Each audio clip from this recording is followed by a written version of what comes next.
there, welcome back to the Hall H Show podcast. I'm your host, Aaron Nabus, and I'm joined by somebody I've been trying to get on the podcast for the longest time. Karla Nappi, how you doing? Good, how are you? Thanks for having me. We were at San Diego Comic-Con 2019. Actually a little off-site, but we'll pretend we're at the convention center. We're here to talk about her comic book, Duplicant.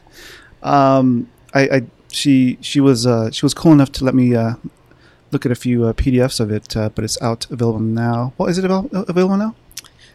Oh, well, we're looking for a publisher right now. Okay, that's right. Yes. So we'll talk about that. But I read the first two issues, and I'm like, damn, I want the third issue. You got me invested into the that's great. into the story. But before we get to that, all our heroes have origin stories, right? So why don't you tell our audience a little bit about how you were when you were younger? Where did you grow up? I grew up in New Jersey in a small town called Oradell, and it's very different from everywhere else that I've lived. I moved back into the area this past year, and it was a bit of a change having to come from living in Santa Monica to going to a place where everything is a bit of a drive to get to, and I was used to walking everywhere in Santa Monica. And what were you into when you were younger? I was addicted to the television. It was one of the ways I bonded with my dad. We would watch all sorts of shows, like I Love Lucy was a favorite, and we watched the X-Files together, movies. We didn't have cable, but he had a friend who had cable, and so when HBO started to play movies from the theaters, that was one of the ways I started seeing big movies like Indiana Jones and the Raiders of the Lost Ark. He got a copy of it for me, and I would just sit and watch it on the VHS. And that's how I learned about editing, because I would play the VHS and I would stop it and fast forward and go back and see how they put things together. Mm-hmm. What do you remember the top three movies that maybe you watched with your dad? The top movies that I watched with my dad? Yeah. We would anything sci-fi, really, which I think is probably why I got so much into sci-fi and darker material. Silence of the Lambs. I remember when we saw that in the theater with my mom and my sister, and it was a packed theater. I think it was opening weekend, and my dad and I were the only two people with our eyes open at that sequence at the end where they're finding the bad guy, and Jodie Foster can't see anything. She's stumbling around in the dark. Yeah. And any of the Indiana Jones movies we were really into, and we also, I'm trying to think, animation. We would go and see all the big animation and musicals. He loves musicals. So we would watch Easter Parade and Singing in the Rain, any of those. Yeah, I love West Side Story myself, actually. Yes, that's a fantastic one. Yeah. So you said you are living in Santa Monica. What brought you out to the West Coast? So I went to film school at NYU, and after I graduated, I knew that the best place for me to try to get a foothold in the writing industry was to be on the West Coast. So I moved out there in 2000, I want to say, and I worked there for a couple of years, but then circumstances brought me back to the East Coast for a while, and I worked in the film and television industry in Manhattan for the longest time. I worked on Rescue Me for the entire run of the show. And when that ended, I tried to find another job in another room so I could move up, because I had been their script coordinator, but there weren't that many rooms available. And so I was doing a bunch of pilots, and one pilot I did was called Suits. I had been called in to work a one-day job on Suits to help the creator, Aaron Korshout, with some script formatting that he needed. And we hit it off. And so I ended up staying almost a full week on the show, and when the show got picked up, I reached out to him to see if I could work in the room, and he was kind enough to offer me a job in LA as the script coordinator. So that's what brought me out to LA the second time. Now, were you always well versed in writing, or how did you find writing as your passion? I'd always been interested in writing from when I was little, and I had a teacher in 4th grade, Mrs. McKinney, who saw something in my writing and was the first person to tell me that I was talented at it, which was amazing to hear. And so I started writing stuff at home. I have this little kids book that I wrote about a bunny who likes to hop that I illustrated, and it's got a cover that I made out of a paper bag that I cut together. And then when I went to college, I actually focused on editing in college at that point. That's where my focus had shifted to. But when I was there at NYU, I just started going back towards the writing again. And I got involved in comedy writing for a while. And then I shifted again after I graduated back into drama. And I think that's where my strength lies, because my sense of humor is very corny. I don't think that really translates for a lot of the wider audiences. I couldn't tell when I was reading your comic book. But it is a little bit darker. But now, did you read comic books when you were younger?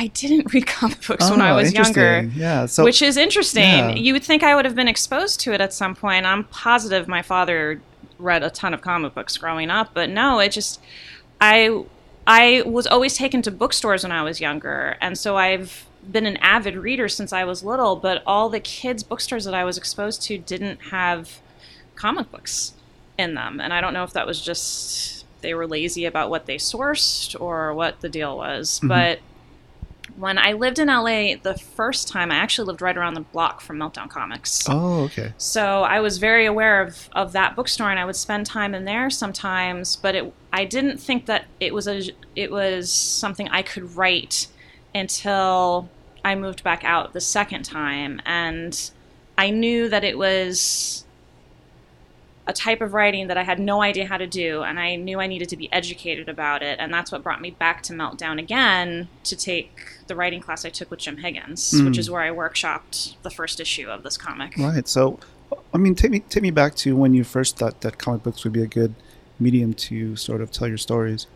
One of my very best friends was invited to be on a panel at WonderCon, and that was my first time going to a comic convention. I see. Okay. And so I went with her to that, and it just opened my eyes to this whole other world that I hadn't been exposed to before. And I felt when I walked in like this is where I belong.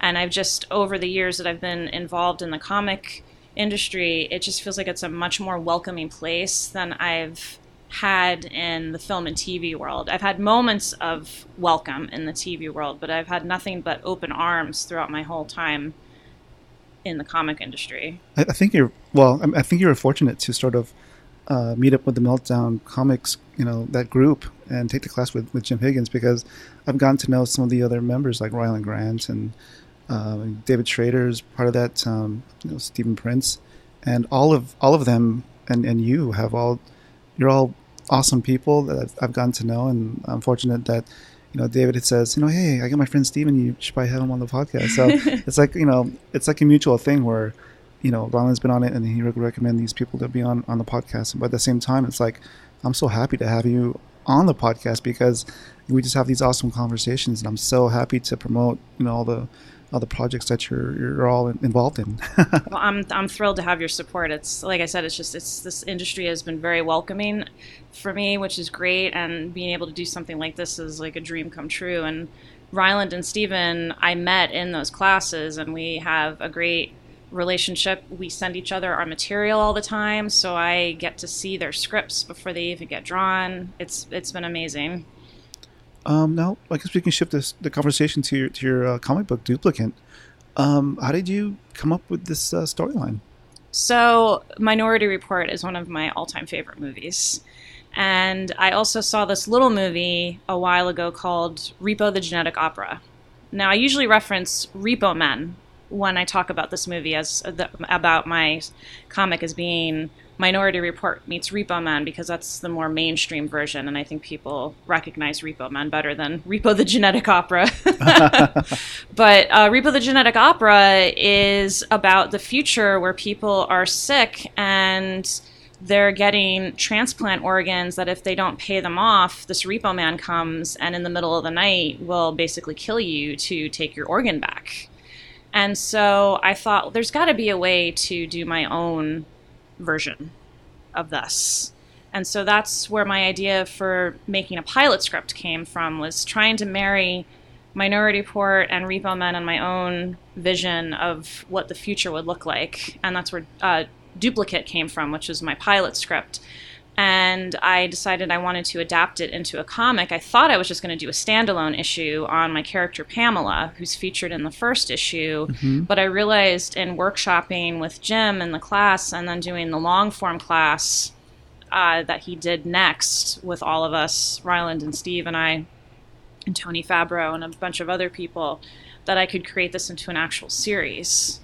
And so that's what I've been doing since then. Now, how, in the class that you took with Jim Higgins, was this the first sort of pitch that you brought to the table?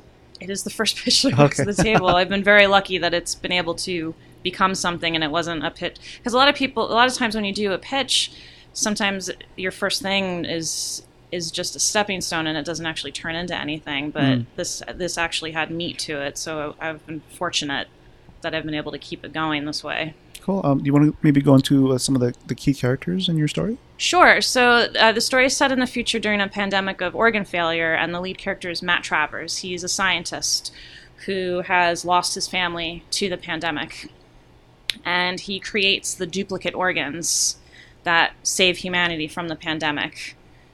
And the first character that we meet in the first issue is Pamela, and she's our window into the world. She gets us into this future world because she becomes sick with the pandemic, and so we see the process of what happens to you in the future when you get sick because your organ gets removed, and then you get this new duplicate organ that's been manufactured for you, and you're saddled with this incredible debt that you have no hope of ever paying off, and you're basically auctioned off to someone who's going to have you do whatever work they want you to do, whether you want to or not. That opens the door to so many nefarious. Yes. Now, how long have you sort of planned out the storyline? I have 15 issues in mind for the storyline, and I'm hoping to at least get the first 5 completed. I would say finances which I'm sure most comic people will say the finances have been the biggest stumbling block with trying to move forward. Now, are you self-funded? Yes. So the first issue, I was working 2 jobs at the same time. I was working on Brain Dead and The Good Wife. And the combination of having 2 jobs allowed me to put enough money aside to fund issue 1. And then issue 2, I just had to bite the bullet and take out a personal loan to make it happen. Now, who is on your creative team? I've been incredibly lucky with my creative team. So my cover artist is Lila Del Duca and Owen Gianni. Owen does the colors and Lila does the pencils and the inks. And she was introduced to me by my friend Him Kartak. He did the Boy One series for IDW, and he's working on a graphic novel called Crashland, which is based on his feature film script. And so Lila did one of his covers, and that's how I met her, because he introduced me to her. And Himkar, I know because I used to be on a nonprofit that was in the honor of my friend Jesse Tompkins III, who passed away in Brooklyn, and he was a filmmaker. He was a writer-director. And so we created his family and I created this nonprofit that gave grants out to aspiring filmmakers, and he was one of the people that got a grant from that program. So that was awesome. And then Ryland hooked me up with this guy Karol in Poland who knows all these amazing artists, and that's how I got Mariana Strykowski on board, and she just did the Witcher miniseries for Dark Horse. Oh, wow. Yeah. And she's been amazing. Her face work is second to none. And Josh Reed did my letters and production work and my logo design on issue 1, but he got hired at DC Comics right after he did this, and they don't allow them to work on outside projects. So he only did issue 1, but he recommended Carlos Mangual, who is going to continue with the series moving forward. And they had met at DC, and Carlos is working as a freelancer independent person now. Now, when we were talking earlier today, you said you were at San Diego Comic-Con trying to find a publisher. Yes. So I'm sure how's that process been? I've been doing a lot of leave behinds. I have one company who seems like they're very interested. The art director and the editor-in-chief are going to attempt to pitch the publisher, and fingers crossed it'll be good news. I feel like going in with 2 issues is a leg up because it shows that I can complete something, Sure. and then they can see more of the story, which should hopefully help too. Now, I mean, you said you have 15, I guess, 15 issues lined up or in your head for Duplicant. I mean, are you thinking about other comic books also, or are you just concentrating on Duplicant? I am also working on a children's picture book with an artist that I found at Comic-Con a couple of years ago, and he's doing the art on that now. But I have another pilot script I did that's set in the future with a conflict photographer or a war photographer who is trying to overcome this catastrophic injury where she loses her legs. And she starts to question reality because there are things that keep happening that she doesn't understand, and it's kind of like Memento in that things keep changing. But that's the next project I want to try to adapt into a comic book. I think that's probably going to be the way I do things, is I need to write them out as a pilot script first and then adapt them into a comic book. I guess whatever you're more comfortable with naturally, then you can always tweak it a little bit later. Exactly. Now, when you sort of go your about your daily sort of schedule. I mean, you're working full time, but when do you find time to sort of create comic books? Well, right now what I'm doing is I'm doing the stay-at-home mom thing with my son, and so my time when I get to work on this is usually when he's nursing or napping on me. He'll be asleep on me and I'll be on the bed and I can't go anywhere, so I'll just take my phone and I'll just start working on it that way. Mm-hmm. That's how I did all of issue 2, was while he was napping on me during the day or asleep on me at night, was having the phone, like holding it up over my head and giving notes to Mariana and giving notes to Lila and just getting it done. Issue 1 was a totally different process because I didn't have my son at that point. I'm curious, your idea for the children's book, that happened before or after you became a mom? Before. Okay. Yeah. Do you want to maybe talk about it a little bit? Yeah, it's called Petal the Timid Inventor, and it focuses... I grew up always feeling very shy, and I feel like there's a big stigma to people who are shy. They're not always given a chance. Sometimes they're thought of as being aloof, when really they just don't... I mean, for me, I was always thought of as being aloof or rude because I didn't talk, but I just was too shy to speak. So I wanted a character who finds a way to overcome her shyness, and she'll do 2 things with overcoming it. She'll use her inventions, and then she'll use, without giving too much away about the book, she'll use her ability to invent to create a way that makes it easier for her to meet the other animals on the island. And I made Petal a pangolin, who's an endangered animal, and then the other 3 animals that she meets in the book are an anoa and a Malayo bird and an orangutan, and they're all endangered in Indonesia. So I thought that would be a nice tie-in with the book. Nice.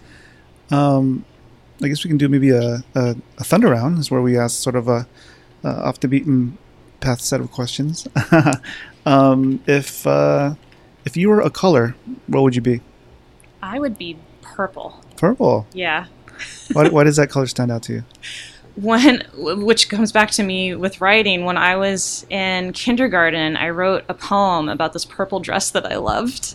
And it got published in this little book that my grade school used to do with writing from all the kids through K through 6th. Wow. So I guess it ties back into me as a writer. Let's say you encountered an alien, sort of like E.T., and obviously you're too busy being a mom and working on your comic books.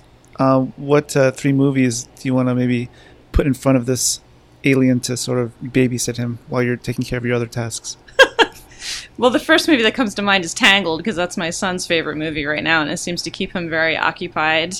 And then I guess it depends on the alien's personality type, but if he's kind of a happy-go-lucky dude, I would probably try to do maybe a musical, like Singing in the Rain, and then maybe a drama that's not too crazy. Mm-hmm. Maybe Forrest Gump, because we don't want to scare him. And then he calls for his parents or something to come and help out. Right. If you were president of the United States, what kind of artwork would you put up in the Oval Office? Oh my gosh, there's so many amazing artists out there right now. The artists that did the portraits of President Obama and Michelle Obama, and I'm unfortunately I'm blanking on their names, but they just did such incredible work. I would want their art absolutely in there. I'm a big George O'Keeffe fan, so I'd love to have her art, and Frida. I'm probably gonna butcher her last name. Frida Kahlo. Kahlo? Thank you. Yeah. Yes, her art, and then I love Norman Rockwell. Oh, that's always good. So definitely his art. And then, as corny as it sounds, I would probably have my comic book artists do something. That's not corny. All of my comic book artists do something. Right. Yeah, go for it. You mentioned musicals, but if I guess on the same lines of music, if you were closing down the karaoke joint you're hanging out with Ryland late at night, it was so funny in the shower today. He was singing so many different songs. We were out here listening to him. Well, what song would you want to sing to close down the house? To close down the house at karaoke. Let's see. That I would actually know all the lyrics to. That would probably be helpful with it. I would do Came Back Haunted by Nine Inch Nails. Oh, wow. Interesting choice. Yes. If you could have dinner with anybody dead or alive or even fictional, who would it be and where would you eat? There's this amazing Hawaiian restaurant in Monterey right by the aquarium, and I would eat there. What was the name? You didn't remember? I don't remember the name, So the aquarium, like Long Beach? No, the Monterey Monterey Bay Aquarium. Okay, got it. Way up north, and it's literally right around the block from the aquarium, because I went there a couple years ago, and they had such fantastic food. I wish I remembered the name of the place, but that would be the place to eat. And as far as the person, I think I would like to have a meal with my dad's grandfather, because he's someone who's loomed large in my life that I never got to meet. And he came over from Italy when he was young, and he was artistic. He was a fashion designer, and I think that would be really cool to try to learn more about him. Does your family usually have a sort of a creative streak? They are so artistic, and I can't draw to save my life. My dad is a graphic artist. He's been drawing since he was a little kid. He still does graphic art. And my dad's uncle, so my great uncle, is Ludy Nappi, and he did all the Nancy Drew and Hardy Boy covers. Those like classic covers that everyone knows about. And then he also did a bunch of pulp fiction covers. If you look up his name, there's a million things he's done. And he also did so many different things. He did placemats and cards and all sorts of things for your house, like bags and tins. And I'm trying to remember how my dad said he used to draw. I think it was that because he was left-handed, but that was back in the days when they were trying to teach you not to be left-handed. Oh, wow, yeah. So I think what he did was that he would draw with his left, but he would paint with his right. Or it was the opposite. He would draw with his right and paint with his left, one or the other. But he was super, super prolific. Wow. Constantly drawing. I had a friend, when I was younger, he could draw both with his left and right hand at the same time. Wow. That is insane. That's amazing. Yeah, that's insane. That's really cool. And yeah, everyone in my dad's family is super talented. I have all these paintings my dad's mom did that are gorgeous, and my cousins that live out here. I have some cousins that live out here, and they're super talented. My cousin Laura was an opera singer, and then her daughter is an artist as well. I think maybe art or being creative sort of manifests itself in different ways in different people. I mean, I sometimes tell, I relate this story to people that, one time I was I'm a graphic designer by trade, and I was working with some engineers, and they gave me a spreadsheet of something that they wanted sort of adjusted or at least translate into to more of a to be more, I guess, graphically oriented for people to sort of digest, to make it easier. But I said, on the spreadsheet, I said, you know what? You did such a great job on the spreadsheet. All the headings have colors. Everything's sort of the hierarchy of the information, so it's well organized. I can understand it, right off the bat. And I told him it's pretty creative. What you did, So I thought, he had those. He had an innate ability to sort of creatively organize things for people to easily digest. Already. I just had to make it look a little bit better. Right. But either way, the essence of it was still there, and I was like, wow, that's pretty cool. That is really cool. So you can find beauty and creativity in almost anything. Sometimes somebody might not be like a good illustrator, but they might be a really good photographer, right, or something like that. So I mean, even though your family is painters and illustrators, you manifested it with writing. Yep. So now, who are some of your favorite writers? I mean, it could be, what kind of novels and books did you read growing up? I read a lot of crime novels and mystery novels. So Martha Grimes is one of my favorite authors, and I've currently really gotten into Alice Hoffman, which is more fantasy. And then when I was at the airport the last time before this trip, I picked up this book by Matt Haig. I believe that's how you pronounce his last name. And it was called How to Stop Time. And that blew me away. And then there's another time travel book that I absolutely adored, and I'm blanking on the name of it now, unfortunately. It was made into a movie. But what else? The Blind Assassin is my absolute favorite book. That sounds interesting. It's almost like I grew up watching The Blind Swordsman, Zatoichi. It's a Japanese movie, set of movies, and he's a blind samurai or Ronin, basically. I think back then, blind people in Japan were sort of relegated to, menial jobs, and right. One of them was being like a masseuse. So he's going around there, traveling, massaging people, and getting into duels, and that's crazy. It was fun watching when I was growing up. And people probably underestimated him too. Exactly. Yeah. Which gave him an advantage. Yeah, exactly. Speaking of advantages, your ability to write. I mean, does it sort of give you a sort of an edge to?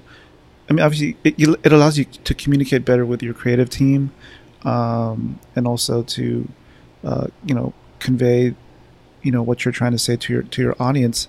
Now, what kind of advice would you sort of tell out there aspiring writers, how they can get into, I guess, making comic books? The thing that seems to have helped me the most, which I would pass along, is you need to have a finished product. So, and you want to have a group of friends that you trust to run all your material past. So those two things feel essential to me. And I was fortunate with that class that I took with Jim, that I came away with a strong group of friends who I can run all my material past, and they almost act as my editing board to tell me if I'm on the right track with my material. Because sometimes you can be too close to what you're writing, and you think it's working, and it's not. Right. So you always want to make sure you're getting feedback on what you're doing.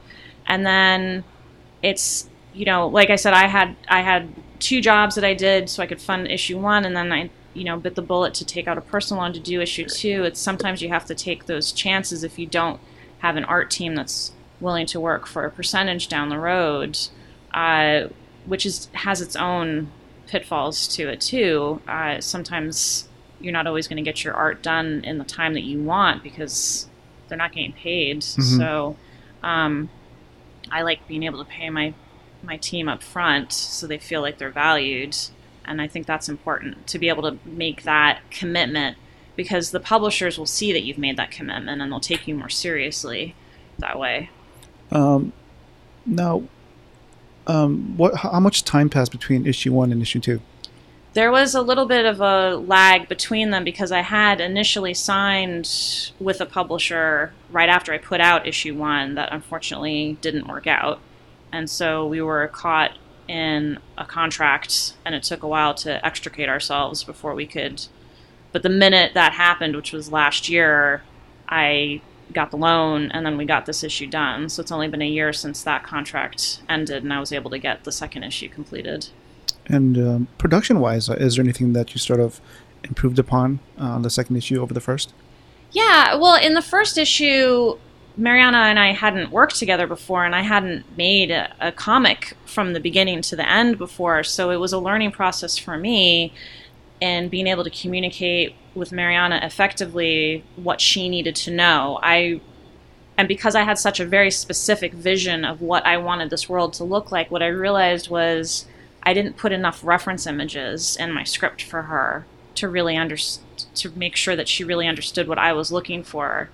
And so I made sure in the second script that I included a lot more reference images for her. And plus at that point, because we had worked through issue 1, she also had more of a sense of what I wanted at that point. So that made it easier in the second issue. Oh yeah, that's something to keep in mind if I ever make a comic book.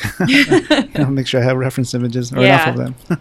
They're really helpful because I think it also helps focus you as a writer if you have these reference images, because then it just builds a better world at the end of the day.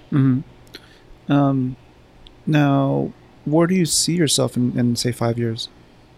I would love to have a full-time writing job. I am still trying to break in as a writer in TV, so I have the one professionally produced script that I did with Suits, and I'm just, I'm going to stay home with my son for a couple of years while he's young at this age, but I'm still writing in the meantime. I have an attorney who's been great, who's been helping me with all my contracts, and he's trying to help me find a manager. I applied to the Disney writing program. I'm going to keep working on my comic book stuff. I would actually love to be working full-time as a comic book writer if I can make that happen.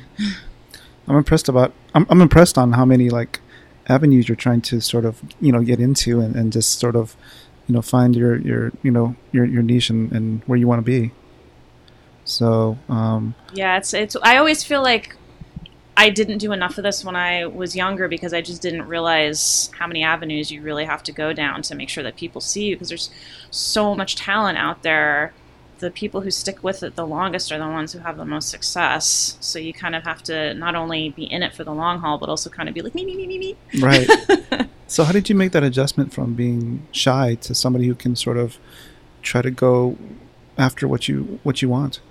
The first thing I think that helped was in my high school, there was a public speaking class that I took, and that's helped immensely because I used to just go, and doing that makes it harder to get your ideas across. People sometimes lose interest in what you're saying if you're constantly interrupting yourself with uhs and ums. And then college was really hard because I was commuting every day into NYU, and so I had trouble making friends that way because I just wasn't around on campus. So it wasn't until I got out into the working world, and that's when I started being able to be more social. And especially when I came out to LA the second time to work on Suits, I was like, this is my chance. I've been given this open door of having this job, because most people who come out don't already have a job lined up. They're coming out and maybe they've spent their last dime to get out, and then they're looking for work. So I just made an effort, even though it was nerve-wracking, to just talk to people and be more social. But there's always the part of me that's like twiddling my fingers in the background of my head out of nerves. And I'm sure, can you sort of maybe reiterate the advantages that you've had, having this cool group with the Meltdown people? So Ryland, Grant, and Stephen Prince, and Tony Fabro, and Jim Higgins, and then there's Michael Levine and Jen Page, who now goes by Ollie Page. They're all super talented writers, and Jeff Leeds. And I all met them through the classes I took at Meltdown, and they've just been a great support system. So with Ryland, Steve, and Jeff specifically, we all send each other our scripts, and even before scripts. So when I was doing photographs, I sent them basically my pitch document. And then when I had the breakdown of what the script was going to be, I sent them that. So it's like I can go to them for every stage of my work for feedback. They've looked at my comic books, they've looked at my scripts, they've looked at my kids' books. Sometimes I'll send them my art for input, and it's invaluable to have a team of people who are all creative and whose input you trust to be able to run all this stuff past. Mm-hmm. Now, I mean, the only reason I wanted to bring it back up is because now I've been interviewing a lot of independent creators, and it seems like they get really, the most sort of benefits from like not being. I mean, they are independent, but they shouldn't work independently all the time. Yeah. Because you do need that sounding board to sort of bounce off ideas. It's like you said earlier when Ryland suggested, somebody for your creative team, that comes in handy. Yes. So now, we're here in San Diego, and you're trying to find a publisher. I mean, just networking-wise, coming to conventions like this, is that something that you would recommend for people wanting to create their comic books, do? Absolutely. I would absolutely recommend it. So on my first issue, Vince Hernandez is my editor, and I met him at Long Beach a few years ago. I just ambushed him after his panel on editors, and I gave him a quick pitch. At that point, Duplicant was literally just a script, and it wasn't even a finished script at that point, I don't think. And so he was very kind, and he actually read the script, which never happens, and gave me feedback, and then he hooked me up with Josh. And I had a different artist actually before Mariana who didn't work out, and he was just with me every step of the way. He was amazing, and he helped me get it out in front of people and helped me make all these connections. And if I hadn't been going to conventions, I wouldn't have met him. And I even met up with him today and showed him the second issue, and he's so over the moon that I've been able to keep the project going. He's happy that he had a part in helping that happen. Mm-hmm. Now, somebody who's been working in trying to make these scripts for TV and film, can you see Duplicant as a movie or a TV series? I think it could go either way. I would love to see it as a TV series because that's what I initially envisioned it as, but I also think it could easily be a standalone movie as well. Mm-hmm. You never know. It could even be animated. That would be cool. Right. That would be cool. There's so many stylistic things you could try to do. Exactly. The sky's the limit. Right. Now, going forward, we talked earlier about your children's book, and you have 15 issues. You want to produce for Duplicant. Is there anything else that you want to do later on down the line? I would love to show run one day. That would be amazing. But I need to get into a room first to make that happen. Right. And it's funny, when I was in high school, I was the stage manager for the Guys and Dolls show that we did, and I loved doing that.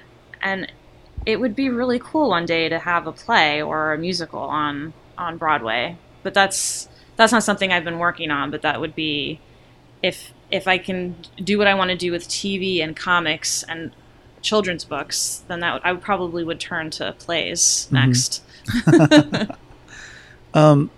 Now, when you went to school for writing, did you sort of cover broadly all these different mediums, or is that something you sort of, did you have a concentration on something? Well, so the film and TV program at NYU, at least when I went through it, it was more film-based, but I was very focused on TV because that's what I did in high school. I took the TV media program for 3 years. Okay.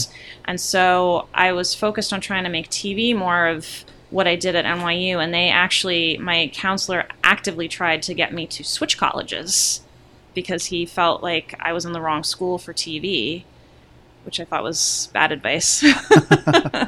But I there were writing classes that they required you take, and none of them were based on TV writing at that point. They only had film writing, and they didn't cover anything with any other medium. Probably if I had taken the dramatic writing program, they would have, but because I took the film and TV program, they covered all aspects of making a film and TV show, but none of the other mediums, which I think is a mistake, because especially nowadays, so much is adapted from short stories or novels or comic books. It's all about having your own IP these days in film and TV. Right. If you could write for a TV series right now, which one would you want to write for? The Magicians. Oh, it's wow. an amazing show, and I actually am fortunate enough to know, I worked with one of the writers a long time ago before he was a writer then, but he hadn't been hired as a writer yet, but I knew that was definitely going to happen for him, and it's just a fun world that they have on that show. Yeah, I have an interesting story about the Magicians. Last year I was working a booth at San Diego Comic-Con for my friend Bobby Rubio. He's a story artist at Pixar. Oh, nice. But he also had, years past created his own sort of comic books, and he does, prints and stuff like that. So we were selling some of that at his booth, and I hadn't watched The Magicians, so I didn't know who was on there. I didn't know the story or anything, and so I'm there busy selling stuff, and somebody buys a couple of prints, and it turned out to be Rick Worthy. Oh, funny. Yeah, and so like the only reason I found out is because after he bought it, people were starting to crowd around the booth. Right. And they'd say, "Oh, dude, that's Rick Worthy." So I just did a quick search on my phone. Right. And so I went up to him and I said, "Hey, thank you, Rick, for purchasing these prints." So we took up a couple of pictures, and oh, that's cool. Yeah, and then I ended up watching The Magicians. I binged it after the Comic-Con. There you go. So a few days after the con, so that was kind of cool. That's really cool. Yeah. It's such a small world. It's great, all the connections that people are able to make at these conventions. Well, I just thought it was pretty cool of him to just walk the floor and actually buy prints from an independent artist. It's very, very down to earth. Yeah, cool thing to do. So I follow him, and he seems like a pretty cool guy. Nice. Magicians, yeah. I mean, that's such a far out show. Yeah, exactly. I feel like it's right up my alley. Right. I guess we can start closing out the show. Is there anything that you want to tell our audience that we haven't covered yet? I would say make sure if you're a writer and you're getting into comics to just don't let anything stop you. Even if you get a bunch of rejections, that doesn't mean that there's not someone out there who will like it. Anyone in this industry has hit rejection, and they still keep going and find someone who believes in them, and then their work typically blows up because, what was it? There was, whoever did The Walking Dead initially, it was Breaking Bad. There was some network, I want to say it was like ABC or NBC, that initially turned down Breaking Bad, and then it got picked up by AMC, and they ran away with it. So I guess not Steven Spielberg. Who's the one that wrote It? Stephen King. Yeah, Stephen King. Sorry. Yes. He's been rejected so many times. Yeah, he right? has. Yeah. But clearly, I mean, he's super talented, and look at him. He's still going. Yeah. I mean, you do have a sort of just, have a thick skin sometimes, and just, just believe in what you're doing and just go for it. Yeah. Get over those rejections and keep on trying. I mean, my personal mantra is never try, never fly. So that's exactly it. Yeah. Just keep on swimming. Yeah, exactly. Karla, thank you so much for coming on the show. Where can people find you online? So I'm on Twitter under Musings by Crazed, and on Instagram, same handle. Facebook, I have a page for Duplicant. It's facebook.com/duplicantcomic. And then I have my own website, www.karlanappi, KarlaNappi.com. Sweet. I look forward to following your progress. I'm looking forward to the next issues of Duplicant. You got me invested in the story. Thank you. It's exciting to hear. I appreciate that. So thanks again for coming on the show, and I guess I'll see you. I guess are you going to be coming out to any other conventions out here? I'm hoping to come to WonderCon next year if I don't make it out again for San Diego.